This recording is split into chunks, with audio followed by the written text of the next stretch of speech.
Hi, and welcome to the Monetize Your Mission Mastermind for Monday, November 3rd, 2025.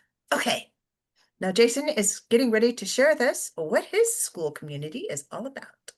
Right? Yeah, I've got two. I've got one that's paid community, soul aligned business builders. It's all about building your business from the inside out. And then a free community, which is called the Coach's Life Lab.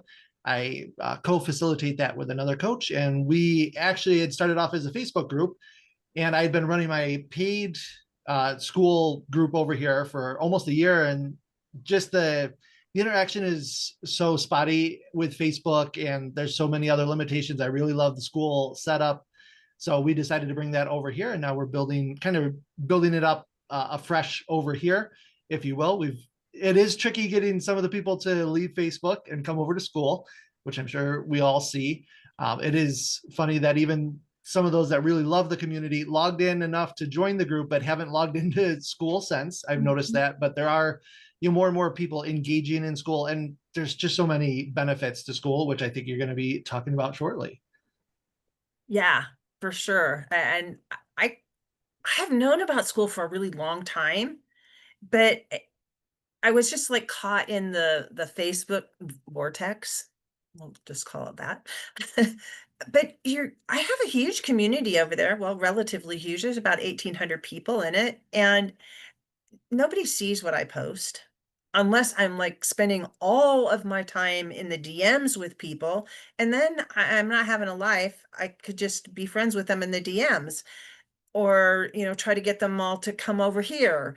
And, some of them are moving over here because I keep posting, hey, I'm over there now. Because I don't really even spend that much time on Facebook anymore because it's so fun over here because you can interact in lots of different communities and everybody really supports each other over here. And I love that. It's not about, hey, look at me, I'm so special.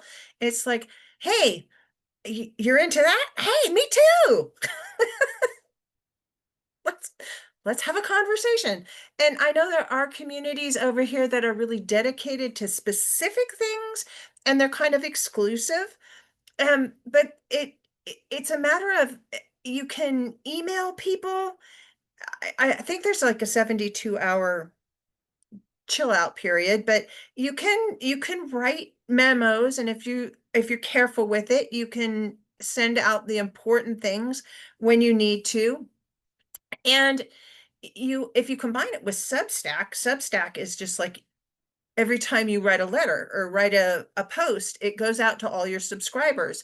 And it's a great place to host a podcast because it has an RSS feed and it'll send it out to all the places. So it's free and works really well. And then you combine that with Skool, where you can have real interaction with the community members. And it's just like there's all the synergy and real connections with real people without having to be in the DMs all the time. And one of the things that I really do like about Skool is there's a limit on the number of DMs you can have each week or initiate. I think it's each week, could be each month, but it's like 10. It's not a lot.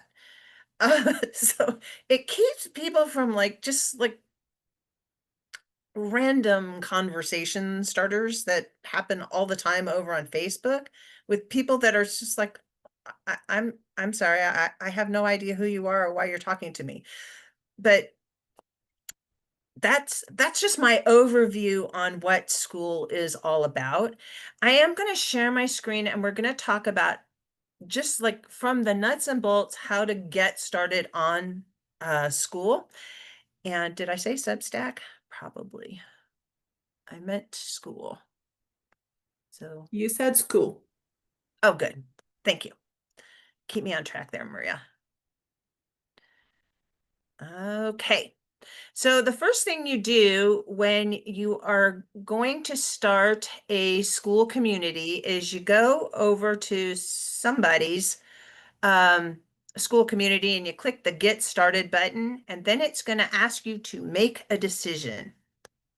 And that decision is whether you want to go hobby or pro.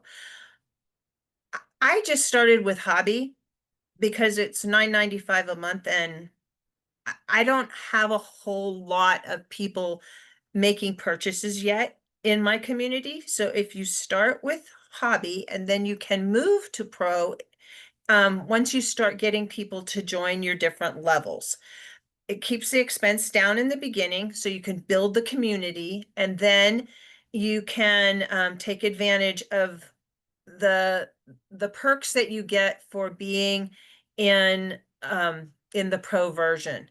You can still have a premium or a freemium community, which is a free community, and then you have two-tier options, or you can do the tiered options, and then I think you get three tiers that you can choose from, different levels of participation in your community. And uh, the first thing you're going to do after you decide what you're going to do is you're going to start with the settings, and you're going to make your decision about what what you want to do in your community. You're also going to need to come up with a title and um, the URL that you want. With a free community or with a hobby community, you're going to get some numbers at the end of your URL. You can change that if you decide to go into a premium community, but unless you're really uptight about that, it doesn't really matter. But like I said, again, you can change that in the future. You can have your free community, you're gonna add all the benefits that you offer. My suggestion with putting the information in these different categories is that you drive towards what the benefit is, not just what the thing is that you're offering. So people in my community, they can get visible and build momentum for free. They can get seen daily on Substack with our daily notes boost. And if they click on it, they can see the whole piece. Try to keep them shorter so that they can see everything in the little piece there. I probably should go through and change this. Um, you can jumpstart your visibility with Substack and podcasting because I have the quick start guide. You can start attracting clients now because I have do the Monetize Your Mission Mondays. Um, and they get access to getting the client acquisition audit. And they also get access to a chat GPT that I created. It's called Alchemize Your Notes, which will help you come up with notes for Substack. Um, and then there's the different tiers that people can join. When you're setting these up, you can do monthly, you can do annual, or you can do monthly and annual options for people. I I'm really big on pushing annual options for people because it cuts down the churn. And people join communities, and if they're not getting their result like in 5 seconds, they throw up their hands and leave. But if they're in for a whole year, their commitment level becomes much greater. They decide, okay, I'm going to take advantage of the things that are available in the community. When you're in school, you are going to want to do, you're going to want to set up your classroom. And to set up your classroom, I have a lot of things on my classroom, but it's really simple to set up a course. And the first course should be your Start Here course. So you're going to put in your course name and a short description because people only see the first couple of lines on the classroom page. And then you're going to add a cover image, and it says 1460 by 752 pixels. And at this point, you can open this for everybody, which if it's the Start Here post, you want everyone to have access. But as you create other courses down the line, you can make people level up because Skool is all about the game aspect of it. Um, and so you might want to have your your course, which is going to be your lead magnet, which we'll talk about the third course. You might want to save that for people that are a level 2, because then it's like, oh, I'm a level 2. I now get access to this thing, not just I've joined and now I've got this. Um, you can have a buy now button. So you can have courses for people to purchase from you, and they can be different, whatever amount of money you wish to charge people, you can do that. And you can also time lock not only courses, but um, folders within your course. Pages within your course can be time locked, so people can't just like rush through it. They have to come back the next day, which also works to develop momentum in your community, because you get interaction because people are coming back to get to the next thing.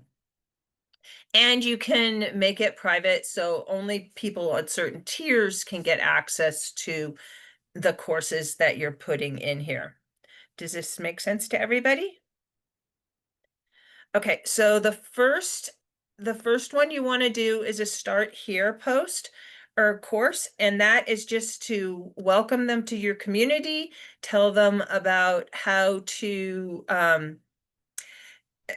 introduce themselves, what you want them to share about. I've seen people say things like, tell us what you're doing, where you live, share a picture of your office, what's your favorite fruit, why do you like, um, I don't know, why do you like fig Newtons or whatever? I don't know. Whatever you want to put up, whatever's pertinent to what you're doing, you can put in the start here section, and you can have it, I'm just going to click on this a little bit. You can have it broken into several different pieces so it looks more like a course. So for my community, I have the getting started, and I have a thread that is the welcome thread, and I will tag people when they join my community in the welcome thread, but I also put it in here so that they know that they can just click on that and then they're in the thread and they can go and introduce themselves. I also really like for people to create a post about what they're doing and introduce themselves in the post. On Skool, anybody can create posts if you set up the tags in a way that allows them to do that. Um, and you can have different tags where, like for my announcements, I'm the only one that can make announcements, but other people, when they're creating notes in the Skool community, they can pick a category that they want to put their comment in. I also suggest that they subscribe to my Substack. And then this is a picture of the different levels and what the different levels offer that I just stuck in here. You can put a video in in these lessons. You just click the little pencil button in order to create your lessons. And as you can see, there's lots of options for adding stuff to your lessons. It will host videos on Skool, or you can just use a link to Wisteria, YouTube, or Loom to create video content over here. And then we'll talk about levels in a minute. I have to go down here again. Cancel that. The next lesson is just introduce yourself and so on. I'm going to go back to the classroom, and we're going to talk about the second thing, which is how people, the second course you want to do is how people can get in touch with you. And it could be to create a call where they're going to have a one-on-one with you to explain to them what their other options are within your community and what other things that you're offering. And so I just talk about the client acquisition audit, which has a button here that goes to an opt-in page where they can get scheduled on my calendar and have the audit. So that's 2 courses to start with. And then the third course should just be your lead magnet. Whatever you're using to help people really get kind of a taste of what you're doing for your community, the main thrust of your community. And for me, it's podcasting and Substack together. So I've got this little quick course that people can go through and learn how to set up a Substack and connect their podcast to it, and leveraging a little bit about leveraging podcasts to grow their Substack. Okay, I know I'm going really fast here. Do we have questions to this point? Are we all good? Yeah, I do. I have two questions actually. Okay. The first question is, do we always have to put videos in the classes, or written form is accepted? Is Yep. fine. And do you also advise about a refund policy if somebody upgrades to either the monthly or the annual membership of tiers? Does school have a refund policy of any Uh, kind? I don't know that school has a refund policy.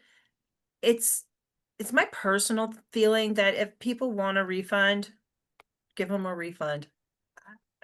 Within a reasonable time. If they get in there and they're just like, nah, this isn't for me, and they want their money back, it's better to just give them their money back. The goodwill is not worth the whatever you've just gotten. Mhm.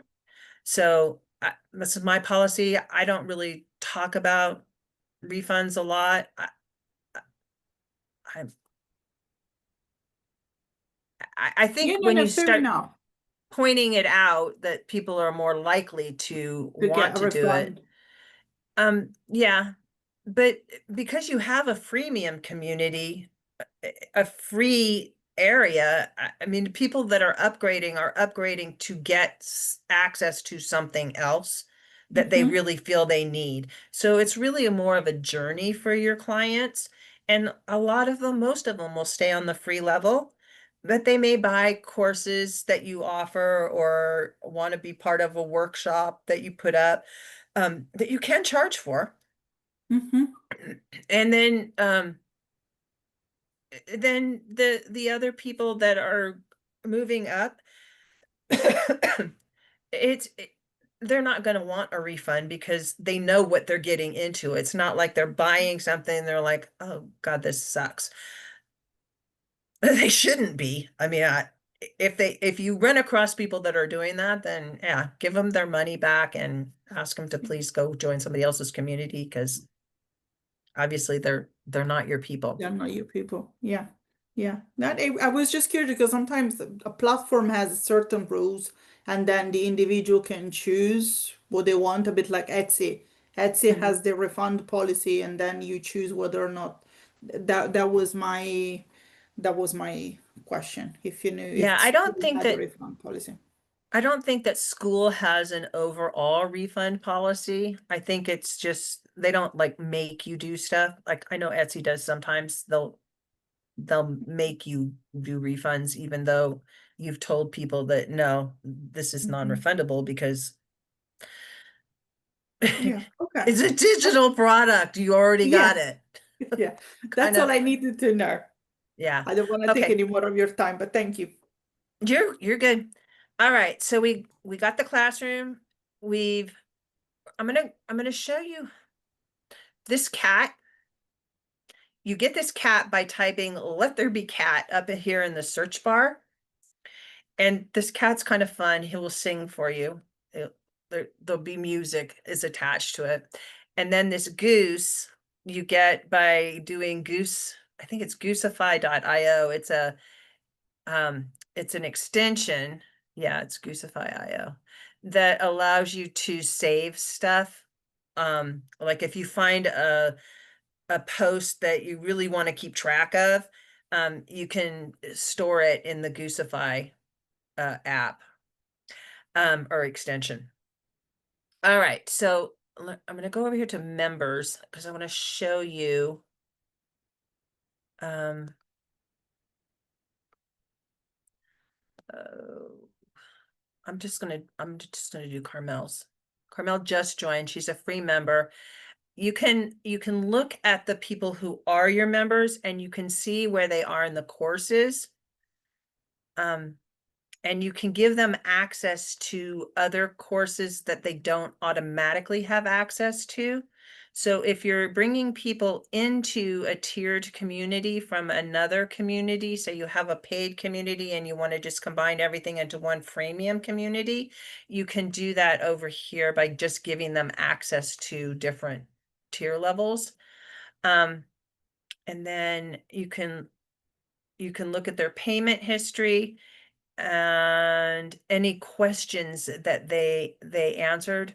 I just started asking questions, and I suggest that it's a good idea to ask questions of people coming into your community, and you can do that in the settings, and then you go to plugins, and then on the premium level, you only can ask membership questions, and you can unlock chat on a certain level to kind of cut down on the spam that can happen in your community. All these other things are part of the premium community, or the pro version. And I don't know. It depends on what you're doing over here, what the purpose is, that you might want Zapier to connect to make things easier. It just really depends on what you're doing. And also, if you're doing paid advertising, you definitely want the pro version, because you want this meta pixel for tracking. That you can set up your questions, and you get to pick what the questions are that you're asking people. If you will ask for their email address, you can download that information and save it for later, or add it to an email list, or put them on your Substack as a subscriber over there. And then I already talked about that. Here's how you create tabs that show in your community. You can turn them on or off. And categories. You can pick the categories that you want to have on your community. Those are the things that show up across the top menu bar on your Skool community. You can add emojis. I'm big on emojis these days. So, and this you'll see most of them, the permissions is members. Anybody that's part of the community can post in these sections, except for announcements, and I'm the only one that can post in the announcements. You can come up with your own rules for your community. I probably should take out the no self-promotion, because I'm big on, like, everybody should be able to share everything in this community. I know that it's not really appropriate in other communities, but you can make the rules however you want. And then you can track where you are in your in the discovery, because Skool has a discovery mechanism. I'm moving up. I was like in the 3000s just last week. And then there's the metrics, where you can see how your growth is going, and your daily activity. I'm going to talk to you about this. I'm going to talk to you about that over on the, hold on, over on the profile part. So to change your profile, you want to click on your image up at the top and click profile. And this is what other people see when they are looking at your profile. So if you can do 30 days where these are all solid green, you get a little flame next to your name when you're posting in other communities and in your own community. So I didn't know about that. I blew it twice. But now you guys know you want to be active. You have to make like 10 posts or like and comment. You just need to have 10 activities every single day in order for it to be green. So you don't want to miss any days if you want that little flame. I'm like flame oriented. So it'll tell it'll post the communities that you own and then any memberships that you're in. You can also, if you edit your profile, you can talk about uh which memberships you want to have visible on your profile. So if you're part of communities that you don't want everybody else to know about, you can just toggle these off. And then you want your bio to be under 150 characters, and you do want to be able to send them someplace. I have mine going to my audit, client acquisition audit. As a pro member of Skool, you can offer affiliate options for people, and you can decide how you want your chat notifications to go.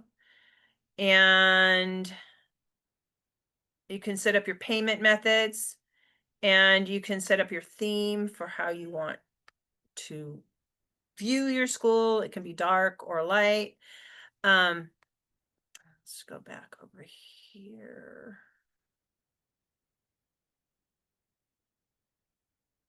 And you can also, I don't know why they do the Myers-Briggs thing, but if you know what it is, you can put it in there.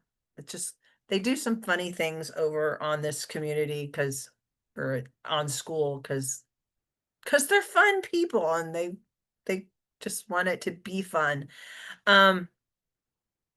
So yeah, and you definitely want to have a picture of you or something that really represents what you're doing over here. Go back over here. And then the other thing that you do want to make sure that you've got going on when you launch your Skool community is that you have at least 3 posts on the main section. So you want to be able to have like a welcome post and maybe a post that talks about what you're doing, something that gets people excited about coming back, like a challenge. Like we do the notes boost because we're all about Substack and boosting each other over there and trying to help each other get some momentum on Substack. So that's every day I post a new note boost thread, and then we all come back and look at it. So it's a reason for people to come back to Skool. You want to give them reasons to come back to the community, because a lot of people are trained to just go to Facebook or LinkedIn or avoid social media altogether. And you want them in your community. You want them to get in the habit of coming over here and commenting and posting and being active. Because the more active that you can get your community, the more it will go up on the discovery options. And the more you're going to have people coming in to see what's happening over here. Leaderboard. I knew there was one more thing I wanted to cover. If you go to the leaderboard section of your Jill, top menu here. sorry to interrupt. You were listing the 3 main posts. You said one is a welcome, one is the like about me, like what you do, and what was the third one? Sorry.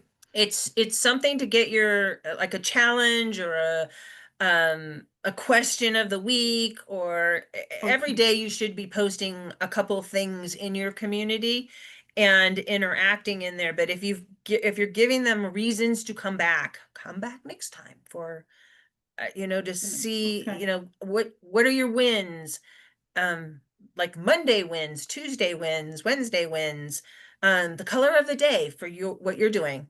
What Mm-hmm. color did you choose today? And then put the date, and then have everybody post what their colors were, and you can tell them what it means for them. Okay, thank you. It's just like something for them to say, yeah, I'm part of something bigger than me. Mhm. Yeah.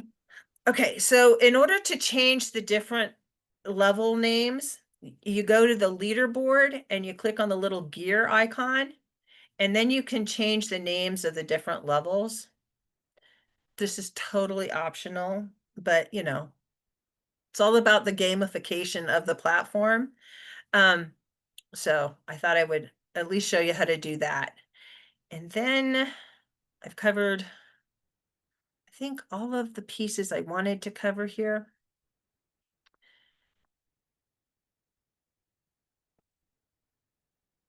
I'm going to stop sharing for just a second. I have a little cheat sheet that I need to just look over to make sure I got everything. We talked about your profile. Oh, your about page. The most important thing. Sorry. Let me find you again to share the screen again.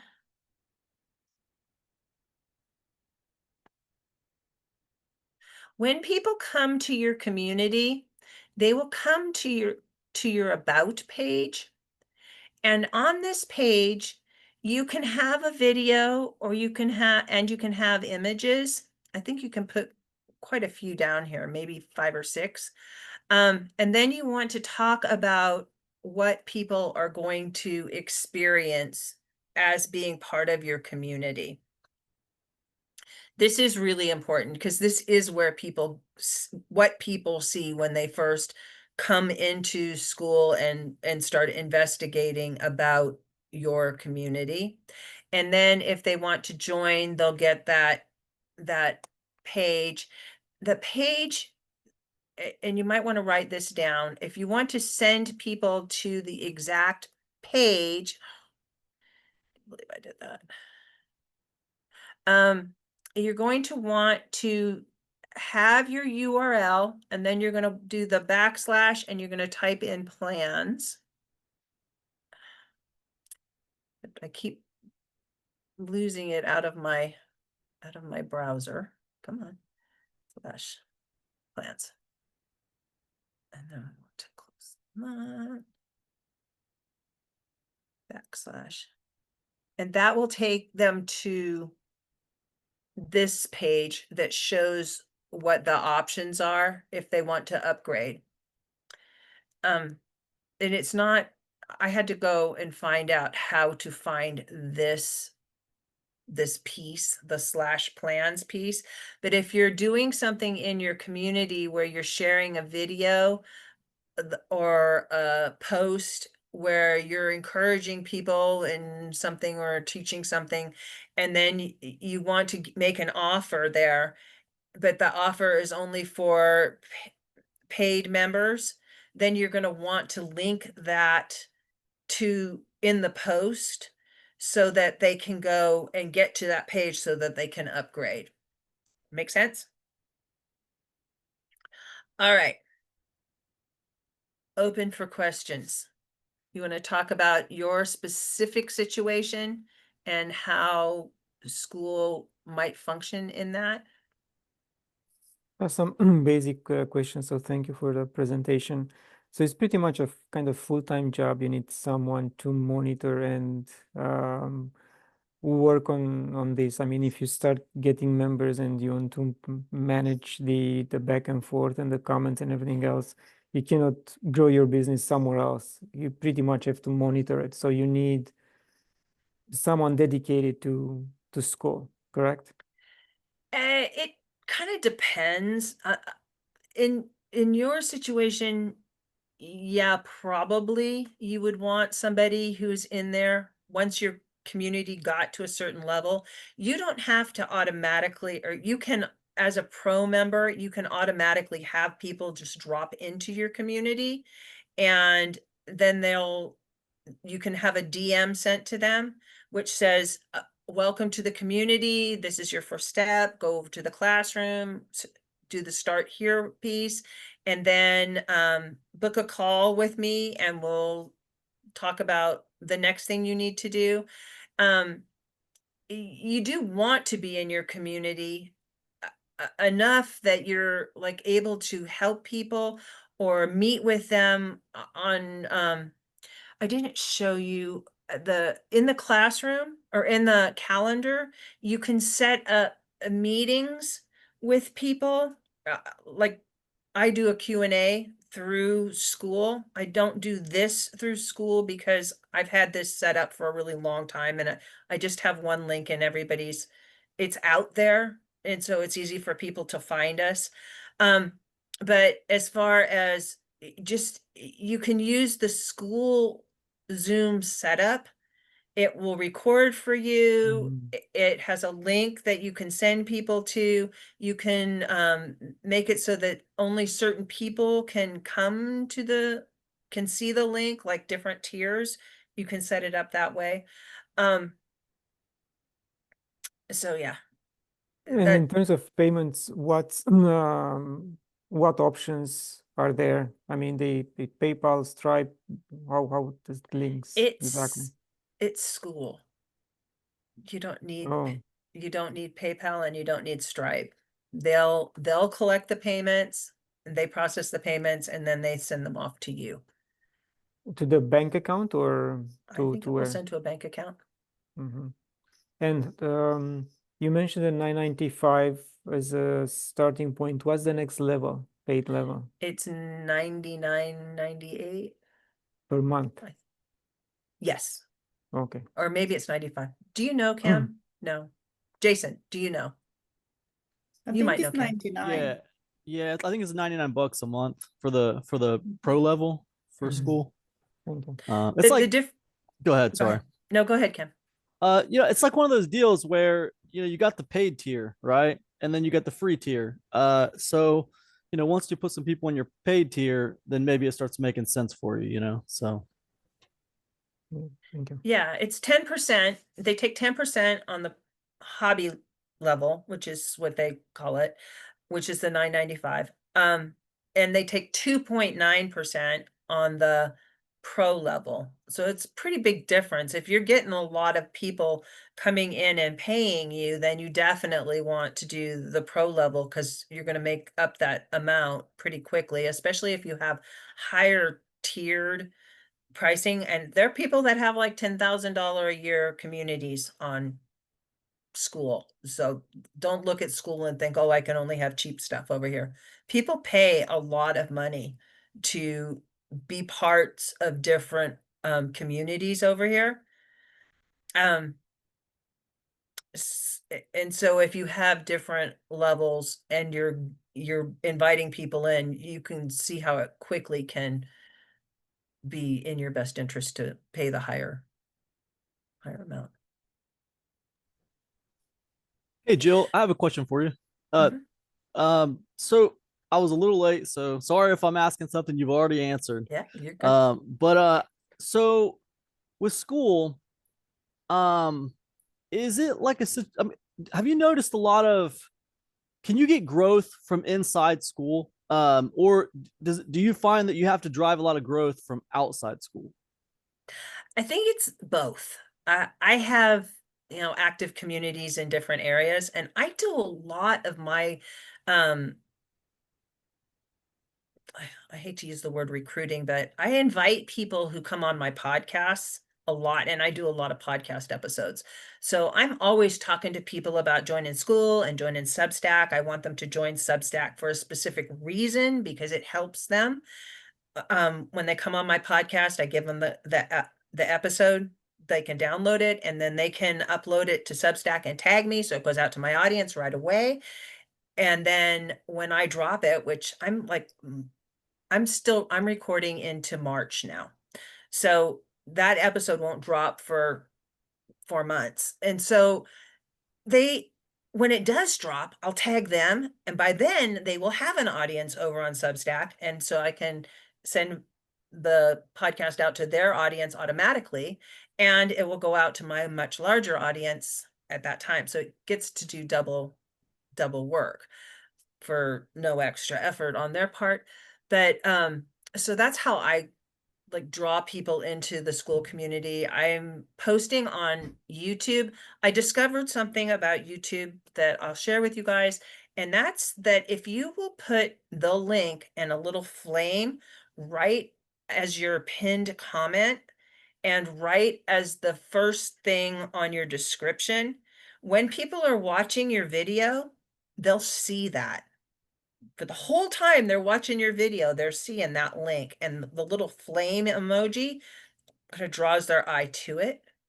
And then you can talk about what it's about underneath it, but just having that link right there makes them curious. And then when you talk about it in your video, um, however you phrase it, then they're more likely to click on it and then come on over to your about page and see what you're about.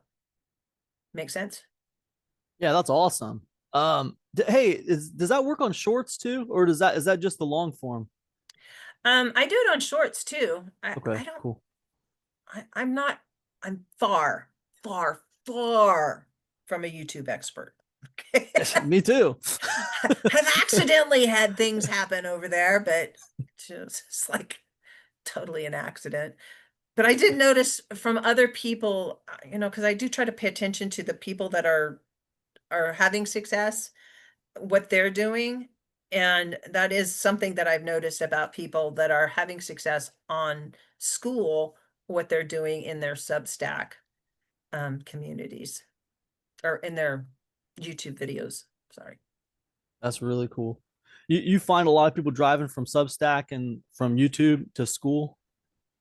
Yeah, people are coming. That's really cool. I started at zero. I think I started in September, kind of the end of September, and my community's got 64 people in it. Yeah, I mean, I think you've doubled it since I've got here. I only got here like a few weeks ago, and I think you've like doubled it in the last couple of weeks. So that's awesome. It's just from being active, talking to people and sharing and helpful, and I can just be me. Just be you in different communities and people will come. And Claudio, I know you have like a mission sort of thing, and you just want to have a container for people to be able to ask questions and help each other and maybe get some education around how to do a certain thing. And Skool, I think, is going to be a really good option for you instead of like trying to do it on Facebook or even a private community that you have to pay for.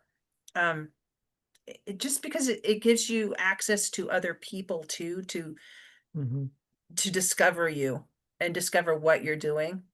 And if you're part of other communities, then you know you can't help but join other Cross-pollination, communities. yeah. Yeah,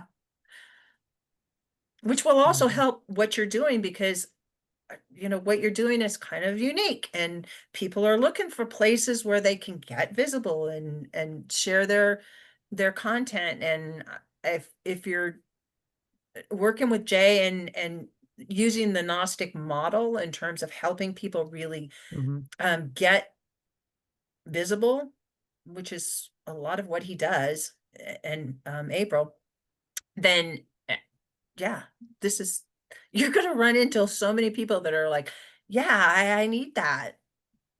Yes, in fact, I was thinking about building the community on your screen, but there is no cross-pollination. There is just, again, as you said, it's a contained community. On Skool, if I become part of other communities, I can have that type of exposure. Yeah. And Substack is another place. If you're posting videos, if you post video posts on Substack, it'll make clips for you, both horizontal and vertical clips, and you can tell it where you want it to stop and start. Just download them so they're all ready for YouTube or Instagram or any of the other places that you want to post them. Substacks, really, I never look into it. I mean, there are so many things to do that, schedule interviews, do the interviews, editing, promoting. I mean, it's like whirlwind of stuff. Yeah, I hear you. but I look into that, and yeah. Well, join my Skool community, and I've got that quick start guide, and it'll at least get you set up over there. It's one of those things, it's like school. You just got to get started, open your Mhm. shop, and then work on it as you have time. You know, just Okay. having these two spaces for what you're doing, and I do know what you're doing. I think that it's like it can only help you. It can really be huge for you. Mm. Yeah, and in fact, I don't know if I can mention anything here, and I hope it's okay. I was thinking at that one point, talking to you because you have so many contacts and you know what I'm doing, and I'm looking for new starcasters for the platform. So if you know anyone who doesn't have a platform or a host for their podcast, or they want to start a new podcast, I pay a referral fee. I do whatever, work together to have a win-win situation. Yep. And I know that you're a really good interviewer. I've seen a lot of your episodes, and Mhm. you do a really first-rate job on your Thank you. episodes. So Jason, you want to talk a little bit about what you're doing too? Actually, if I can jump back to Cam's question real Mhm. quick and just add on a little bit from what you had mentioned, because it is a good question. I've been wondering the same. I've had a community on Facebook, so I've been like trying to bring a lot of them over from Facebook. And what I noticed is probably at least half of them logged in once to join the community and haven't logged in again to Skool. And I found that the most active people in my Skool community are from other communities here on Skool. And Jill, I don't know if you saw or if it would matter to you, but I thought it was a pretty big deal. Tony Robbins, Dean Graziosi, they do programs throughout the year. They've always driven people to Facebook groups, and they're doing an AI program right now, and they're Mhm. driving them to a Skool group. I think that's one of the biggest outside companies. Alex has done a lot here with the community. Alex Hermosi, he's invested heavily into it, both in his time and resources. But I was really surprised to see Dean and Tony trying that out, bringing them over to a Skool group. So that's bringing in, I want to say their group's over 10,000 already that they've just brought in the last month. And a lot of those people were not native Skool users. So there are people bringing in a lot of people onto this platform. I think there's, so many great things about it, just like you were saying, Jill. So really, it's kind of might be similar to getting into, Facebook or some of these social media platforms when they were a lot smaller than they are now, and a lot more user friendly, and you're really able to compound what you can do. So I think that's really powerful. Yeah, and having some of these big heavy hitters, Alex, I think burns both ways with Yeah. people either love him or hate him. There's not like any middle of the road. But he has done so much to really get the platform visible in terms of, he's everywhere all the time. And no matter what you think of him personally, he is a dynamic marketer. Like so amazing. I remember reading his $100 million offers. I think it was like 5 or 6 years ago. I mean, it's been a minute. And I was just like, this is a sales letter. It's a sales letter in a whole book. And the man, he has a client. He has an avatar. I'm not it. But his goal in life is to create his clients. It's just like, how genius is that? And just watching as he's gone along, all the things that he's done, it's pretty amazing. And that, Tony Robbins is, and some of these other bigger people that are, they've been struggling with finding places to have a community. They will come here because this is so much better than trying to do it on a website. Because you think you have problems with people coming here once to Skool on a website, and trust me, I know I've done it. I've had people pay to be part of communities on websites that they never went to, ever. And they're like a year later, oh, hey, do you want to cancel my subscription? I canceled it a long time ago because you were never coming over here. You know, I'm gonna take your money. But yeah, it's like it's just gonna grow, and people are gonna leave Facebook because it they can't get the reach that you can get over here. All you have to do over here is just be friendly. Join communities, be friendly. Use the or the little gifts, if nothing else. You can just tag somebody and a little gift. And they got lots of them. You can tell stories with your gifts. Jason, is your background real, like a real studio, or is a screenshot, like green screen? It is real, yeah. Okay.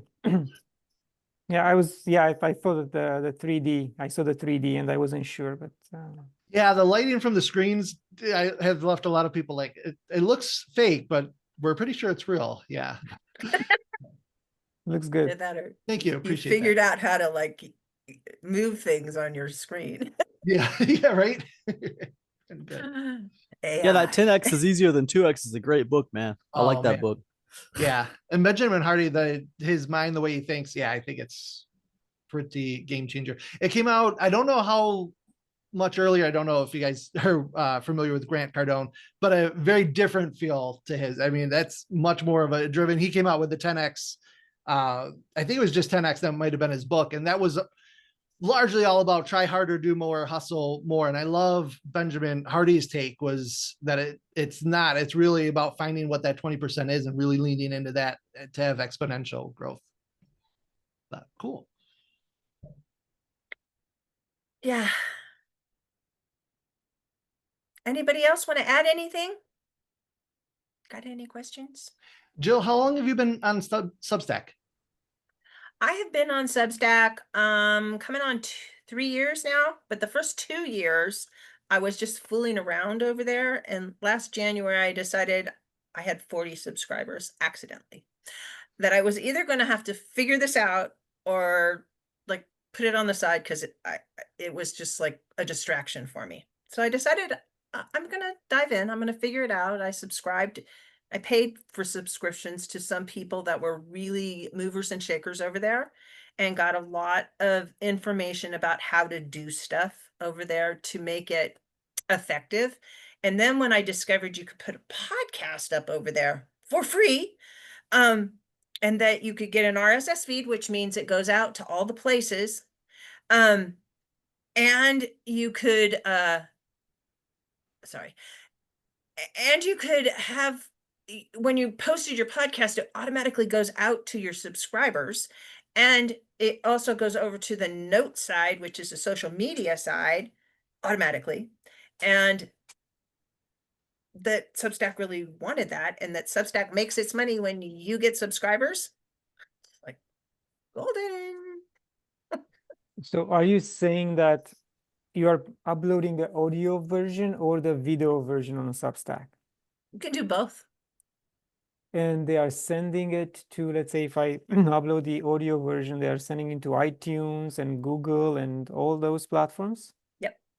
You get an RSS feed, and that's all that Buzzsprout or any of those Yeah, other yeah. places do. You get an RSS feed and you connect it to Apple and Spotify and all the places.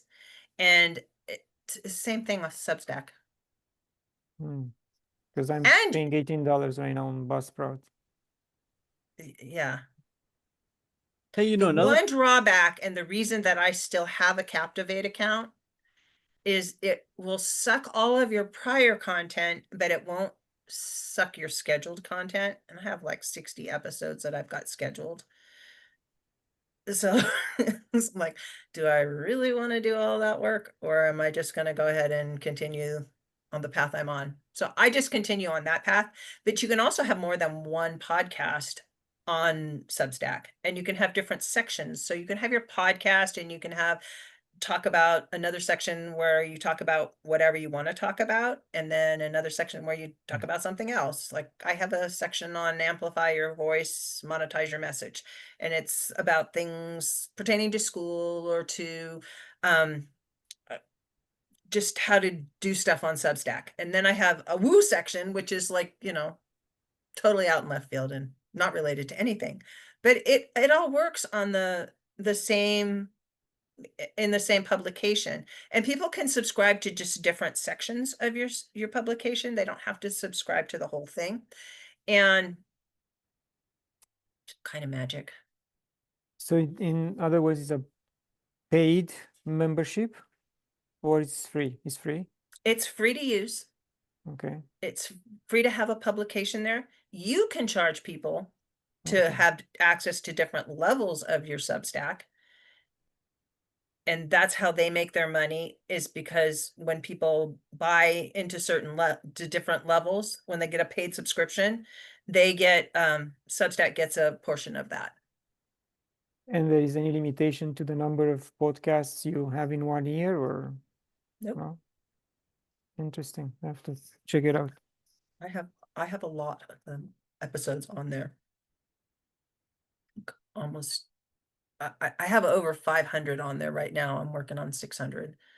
But you can also put content up in there, and you can put calls to action in there, buttons, and all of that stuff gets sucked into Google.